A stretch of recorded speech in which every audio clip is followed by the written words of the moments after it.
Haven Green's agricultural greenhouses, Southern Ontario. This is a green leaf lettuce. It's called Finstar. You want crunchiness, you want sweetness, and this crop delivers all of that. When it's sunny, 2 hectares of lettuce grow here thanks to natural light. A network of LED lamps takes over when it's cloudy outside. So we operate at about 23, 24 degrees Celsius in here, and we try to maintain that 365 days a year. We like to say that we're always looking to grow on the first weekend in spring. If we were growing it outside, typically you'd grow to a full head size. So one of the benefits of operating a baby leaf facility is you can harvest it consistently at this, edible single fork size. But outside, you'd grow a head of lettuce for typically 45 days, maybe 50 days, and then hand harvest it out of the field. Right now, we're harvesting about 12,000 pounds a day.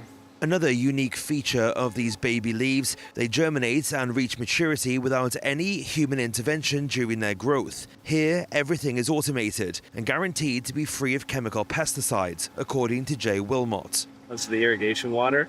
So we recapture everything that doesn't go into the crop, and it's taken up and then released into the atmosphere here with the evapotranspiration cycle.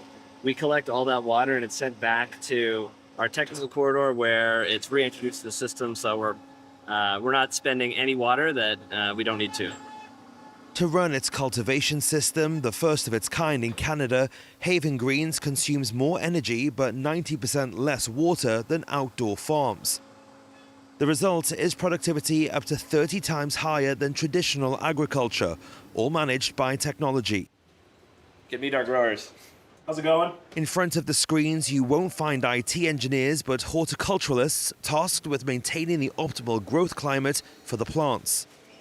The aim is to reduce Canada's reliance on American suppliers. According to Statistics Canada, over 90% of the lettuce consumed in the country still comes from the US, and its price has increased by nearly 40% in 5 years.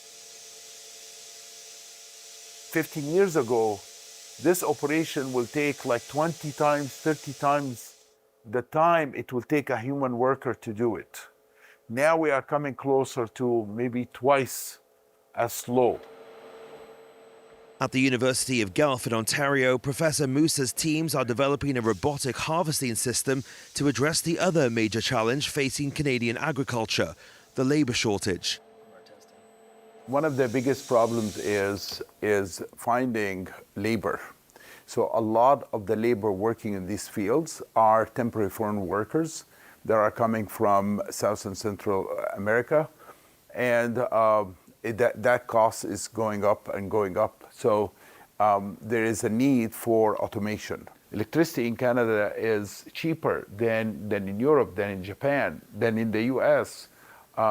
But we're gonna have to have the kind of automation that will also drive costs down so that you can actually export. Food sovereignty is sovereignty. After a push by authorities to accelerate innovation to boost agricultural productivity, the University of Guelph's Faculty of Engineering says it has seen its student enrollment double in 5 years.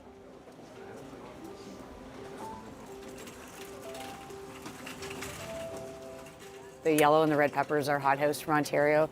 The Boston lettuce up here is grown in Ontario. Our carrots, heirloom carrots, parsnips, beets, like all of these root veggies. And these are Haven Greens, very, very popular. Jacqueline Fraser is the vice president of the board at the Ontario Food Terminal.